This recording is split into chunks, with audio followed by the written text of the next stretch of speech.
Cuma dibayar 15.000, viral kisah wanita muda jadi kuli pasir untuk biaya hidup. Viral kisah gadis cantik jadi kuli pasir di Pinrang. Kisah wanita muda di Kabupaten Pinrang, Sulawesi Selatan viral di media sosial. Dia menjadi kuli pasir untuk membantu perekonomian keluarganya. Wanita itu bekerja keras untuk memindahkan pasir ke dalam truk menggunakan sekop. Ia hanya dibayar Rp15.000 per satu truk. Dalam video beredar di media sosial tersebut, tampak gadis itu sibuk menyekop pasir ke atas truk. Tidak hanya menjadi kuli pasir, ia juga kadang-kadang menjadi kuli batu kerikil atau pengupas kelapa.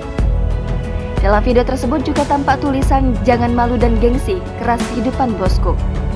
Gadis itu bernama Evi Mahmud, berumur 25 tahun. Warga Pakoro, Masewae, Kecamatan Duampanua, Kabupaten Pinrang, Sulawesi Selatan. Kegiatan Evi yang menjadi kuli pasir ini kerap ia bagikan di media sosialnya. Bahkan, videonya yang bekerja sebagai kuli kasar itu sudah 16.000 kali ditonton di akun YouTube-nya. Dikonfirmasi, Evi mengaku pertama kali jadi kuli tahun 2018 lalu. Diakuinya, dia hanya kuli panggilan dan upahnya tidak menentu. Selain itu, Evi juga membantu pekerjaan orang tuanya. Gadis kelahiran 1997 ini menuturkan jika ia mulai berangkat bekerja pukul 8 waktu Indonesia Tengah dan pulang pukul 17.00 waktu Indonesia Tengah. Saat ditanya apakah upah 15.000 itu cukup untuk memenuhi kebutuhannya, gadis berambut panjang itu mengatakan kalau hal itu dicukup-cukupkan saja. Anak dari Marianti dan Mahmud ini bercerita jika ia terpaksa berhenti sekolah karena keterbatasan dana dan kendaraan.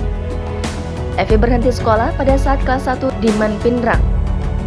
Ia pun menghabiskan hari-harinya dengan mencari nafkah untuk menghidupi kebutuhannya dengan ibunya. Evi membeberkan jika ia tidak pernah malu melakukan pekerjaan ini. Jangan lupa subscribe, share, komen, dan like ya!